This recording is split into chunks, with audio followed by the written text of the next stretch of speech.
കഴിഞ്ഞ കുറച്ച് ദിവസം സ്ഥലത്തില്ലായിരുന്നു. നിങ്ങൾക്കറിയാം, വഖഫ് ബോർഡുമായി ബന്ധപ്പെട്ട വിവാദങ്ങളും അതുമായി ബന്ധപ്പെട്ട് പാർലമെന്റിൽ വന്ന ബില്ലും അതിന്റെ ചർച്ചകളും അതിലൊക്കെ ഞങ്ങൾ സജീവമായി വഖഫ് ബോർഡിനെതിരായ നിലപാടുകൾ സ്വീകരിച്ചതെല്ലാം നിങ്ങൾ മാധ്യമങ്ങളിലൂടെ കണ്ടു കാണുമെന്നാണ് എൻ്റെ വിശ്വാസം. കോൺഗ്രസ് പാർട്ടിയുടെ ചീഫ് വിപ്പ് എന്ന നിലയിൽ വഖഫ് ബോർഡിന്റെ അവതരണവും അതിന്റെ എല്ലാം സർക്കാരിനെതിരായി ശക്തമായ നിലപാട് സ്വീകരിക്കാൻ എംപിമാരെ അണിനിരത്തുന്നത് ഉൾപ്പെടെയുള്ള ലോക്സഭയിൽ ഒത്തിരി ഉത്തരവാദിത്വങ്ങൾ ഉണ്ടായിരുന്നു. അതെല്ലാം ഭംഗിയായി നിർവഹിക്കുകയും അത് വഖഫ് ബോർഡ് നേരിട്ട് പാർലമെന്റിൽ ചർച്ച ചെയ്യാതെ ബന്ധപ്പെട്ട സമിതി ചർച്ച ചെയ്ത് ബന്ധപ്പെട്ട വഖഫ് ബോർഡുമായി ബന്ധപ്പെട്ട എല്ലാ സംഘടനകളുമായി, മുസ്ലിം സംഘടനകളുമായി ഒക്കെ മാത്രമേ ചർച്ച ചെയ്ത് അവരുടെ കൂടി അഭിപ്രായം കേട്ടിട്ട് മാത്രമേ ലോക്സഭയിൽ ചർച്ച ചെയ്യാൻ പാടുള്ളൂ എന്നുള്ള ഞങ്ങളെടുത്ത നിലപാടിൽ അവസാനം സർക്കാരിന് വഴങ്ങേണ്ടി വന്നു. അങ്ങനെയാണ് അത് ജോയിന്റ് പാർലമെന്ററി കമ്മിറ്റിക്ക് വിട്ടിരിക്കുന്നത്. എന്തായാലും ഞങ്ങൾ ശക്തമായ നിലപാട് അക്കാര്യത്തിൽ സ്വീകരിച്ചിട്ടുണ്ട്.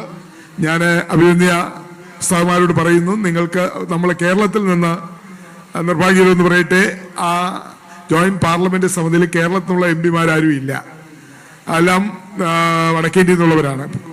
അതുകൊണ്ട് കേരളത്തിൽ നിന്ന് എംപിമാരില്ലെങ്കിൽ പോലും നമ്മുടെ പ്രതിപക്ഷത്തെ എംപിമാർ, അതിൽ അംഗങ്ങളായ ആളുകൾക്ക് ആവശ്യമായ ഇൻഫർമേഷൻ നൽകാൻ നമ്മുടെ മർക്കസിന്റെ ഭാഗത്തുനിന്ന് എന്തൊക്കെയാണോ നിർദ്ദേശങ്ങൾ ആ സമിതിക്ക് മുമ്പിൽ സമർപ്പിക്കേണ്ടത്, അതിനെ കോൺഗ്രസിന്റെയും പ്രതിപക്ഷത്തിന്റെ എംപിമാർ അംഗങ്ങളായിട്ടുള്ള ആ സമിതിയിൽ അവരെ കൊണ്ട് ഈ കാര്യങ്ങൾ അവതരിപ്പിക്കാൻ തീർച്ചയായും ഞങ്ങൾ നിങ്ങളുമായിട്ട് ചർച്ച ചെയ്യാൻ തയ്യാറാണ്.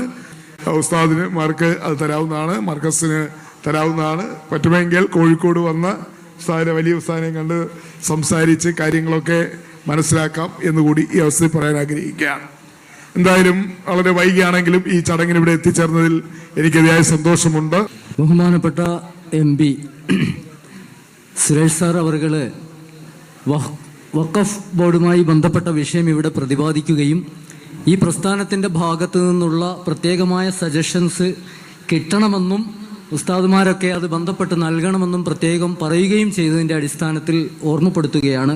ബഹുമാന്യരായ ഞങ്ങളുടെ നേതാവ് കാന്തപുരം ഉസ്താദ് അവർകളുടെ പ്രത്യേകമായ നിർദ്ദേശപ്രകാരം ഉസ്താദിൻ്റെ മകൻ ഹക്കീം അസ്ഹരി അവർകളുടെ നേതൃത്വത്തിൽ ഇന്നലെ ഡൽഹിയിൽ ഞങ്ങൾ ഇത് സംബന്ധമായി വിശദമായ ഒരു മീറ്റിംഗ് നടത്തുകയും അതിൽ കോൺഗ്രസിൻ്റെ കേരള ഘടകത്തിൻ്റെ ഉത്തരവാദിത്വം മുമ്പുണ്ടായിരുന്ന ജനാബ് താരിഖ് അൻവർ സാഹിബ് MP അദ്ദേഹം പങ്കെടുക്കുകയും ഏകദേശം 2 മണിക്കൂർ നേരത്തോളം ആ വിഷയത്തിൽ ഗഹനമായ ചർച്ച നടത്തുകയും ചെയ്തിട്ടുണ്ട്.